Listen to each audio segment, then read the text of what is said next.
വാഹനം ഉപയോഗിക്കുന്ന എല്ലാവർക്കും വേണ്ടി ചെറിയൊരു ഇൻഫർമേഷനാണ് കേട്ടോ. അപ്പോൾ നിങ്ങളിപ്പോൾ വാഹനം ഓടിക്കുന്ന സമയത്ത് എ സി ഇട്ടൊക്കെ വണ്ടി പോകാറുണ്ടല്ലോ, അതെങ്ങനെയാണ് വർക്കാവുന്നത് നിങ്ങൾക്കറിയാമോ? അപ്പോൾ അതിനെക്കുറിച്ചൊരു ചെറിയൊരു വീഡിയോ ആണ് കേട്ടോ. അപ്പം നിങ്ങൾ വണ്ടി ഉപയോഗിക്കുന്നതുകൊണ്ട് അത് എങ്ങനെയൊക്കെയാണ് അത് വർക്കാവുന്നത് അതൊന്ന് നിങ്ങളെല്ലാവരും അറിഞ്ഞിരിക്കണം. അപ്പം എക്സാമ്പിൾ നമുക്ക് എ സി എന്ന് തുടങ്ങാം കേട്ടോ. അപ്പോൾ ഈ ഇരിക്കുന്ന ഒരു പാർട്ടാണ് എ സിയുടെ കംപ്രസർ എന്ന് പറയുന്നത്. ഇതിൻ്റെ മെയിൻ പരിപാടിയെല്ലാം ഇരിക്കുന്നത് ഇവിടെ കേട്ടോ. അതായത് എക്സാമ്പിൾ ഇപ്പോൾ നിങ്ങൾക്ക് തോന്നാം ബെൽറ്റ് എ സി ആയിട്ട് കണക്റ്റഡ് ആണ്, വണ്ടി സ്റ്റാർട്ട് ചെയ്യുന്ന സമയത്ത് ഇതേപോലെ കംപ്രസർ പുള്ളിയൊക്കെ കറങ്ങുന്നുണ്ട്, പിന്നെ എന്തുകൊണ്ട് എ സി വർക്കാവുന്നില്ല? അപ്പോൾ അതാണ് ഇതിൻ്റെ ഒരു ഞാൻ ഉദ്ദേശിച്ചത്, അതിനെക്കുറിച്ച് പറയാനാണ് ഞാൻ ഉദ്ദേശിക്കുന്നത് കേട്ടോ. അതായത് പുള്ളി കറങ്ങണമെങ്കിലും എ സി നമുക്ക് ഓണല്ല. അത് എന്തുകൊണ്ടാണെന്ന് വെച്ച് കഴിഞ്ഞാൽ ഇതൊരു ഫ്രീ പുള്ളിയാണ്, കണ്ടില്ലേ? കംപ്രസറിനകത്തൊന്നും കറയില്ല. ഇതാണ് കംപ്രസറിൻ്റെ ഔട്ട് വെളിയിലോട്ട് പറഞ്ഞത് കേട്ടോ. ഈ ഒരു പുള്ളി.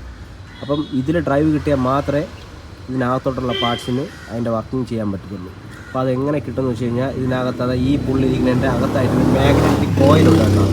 അപ്പോൾ ആ കോയിൽ നമ്മൾ എ സിയിൽ സ്വിച്ച് ഉണ്ടല്ലോ, ആ സ്വിച്ച് ഓൺ ചെയ്യുന്ന സമയത്ത് ഈ മാഗ്നറ്റിക് കോയിലിൽ അതായത് ഒരു കാന്തിക ശക്തി അതിലുണ്ടാവും. ആ ഉണ്ടാകുന്ന സമയത്ത് ഇതാണ് അതിനകത്തുനിന്ന്, അതായത് കംപ്രസറിൻ്റെ അകത്തുനിന്ന് വെളിയിലോട്ട് വരുന്ന ഒരു പോർഷനാണ് ഇത്.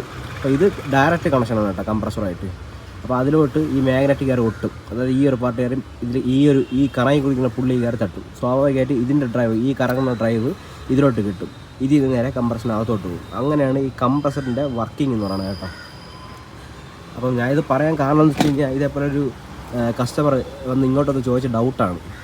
ഞാൻ വിചാരിച്ചു ആ ഡൗട്ട് പുള്ളിക്ക് ക്ലിയർ ചെയ്ത് കൊടുത്തു. അതേപോലെ തന്നെ നമ്മളെ ചാനൽ സബ്സ്ക്രൈബ് ചെയ്യുന്ന സബ്സ്ക്രൈബേഴ്സിന് ഇതിനെക്കുറിച്ച് ഒരു അവയർനെസ് കൊടുക്കണമെന്നുള്ള രീതിക്കാണ് ഞാൻ ഇങ്ങനെ വീഡിയോ ചെയ്യുന്നത് കേട്ടോ. അപ്പോൾ നമുക്കിതൊരു സീരിയസ് ആയിട്ടൊന്ന് ചെയ്ത് തുടങ്ങാം. അതേപോലെ തന്നെ ഓരോ പാർട്ടും അതെന്താണ് ചെയ്യേണ്ടത്, അതിലെന്തൊക്കെയാണ് കംപ്ലയിൻറ്റ് വരാൻ ചാൻസ്, നമുക്കതെങ്ങനെ റെഡിയാക്കാം എന്നൊക്കെയുള്ളൊരു സീരിയസ് ആയിട്ട് അങ്ങോട്ട് ഇനി പോകും കേട്ടോ. അപ്പോൾ അതിനായിട്ട് നിങ്ങൾ നമ്മുടെ ചാനൽ സബ്സ്ക്രൈബ് ചെയ്യണം. അതേപോലെ തന്നെ വീഡിയോസിന് മാക്സിമം സപ്പോർട്ട് ചെയ്യണം. അത് ലൈക്ക് ചെയ്തോ ഷെയർ ചെയ്തോ, നിങ്ങൾക്ക് ഇതേപോലെ വാഹനം ഉപയോഗിക്കുന്നവർക്കൊക്കെ ഒന്ന് ഈ വീഡിയോസൊക്കെ ഷെയർ ചെയ്തൊന്ന് സപ്പോർട്ട് ചെയ്യണം കേട്ടോ. അപ്പം ഒന്നുകൂടെ ഞാൻ പറഞ്ഞുതരാം. വണ്ടി സ്റ്റാർട്ട് ചെയ്ത് കഴിഞ്ഞാൽ മെയിൻ ക്രാങ്ക് ഷാഫ്റ്റിൽ പിടിച്ചിങ്ങനെ പുള്ളിയായിട്ട് ഡയറക്റ്റ് ഇതിങ്ങനെ കറങ്ങിക്കൊണ്ടിരിക്കും.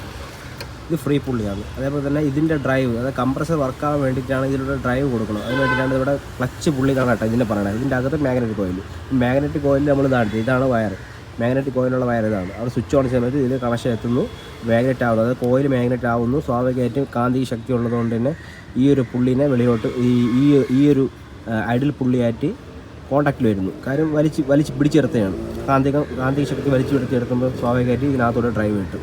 അങ്ങനെയാണ് കംപ്രസർ വർക്കാവുന്നത് കേട്ടോ. പിന്നെ ഈ തണുപ്പുണ്ടാവണമെന്നും ഇവിടെ അല്ല കേട്ടോ. തണുപ്പുണ്ടാവണം എവിടെയാണെന്ന് വെച്ചാൽ നമ്മുടെ ഡാഷ്ബോർഡിനകത്ത് കൂളിംഗ് കോയിലിൻ്റെ ഒരു പാർട്ടുണ്ട്, അതിനകത്താണ് നമുക്ക് തണുപ്പുണ്ടാവുന്നത് കേട്ടോ. അപ്പോൾ അത് ഇങ്ങനെ നമുക്ക് പെട്ടെന്ന് പറഞ്ഞാൽ പറ്റില്ല. അത് ഇതേപോലെ ഒരു യൂട്യൂബിൽ നമ്മൾ വീഡിയോ ആയിട്ട് നമുക്ക് ചെയ്യാം.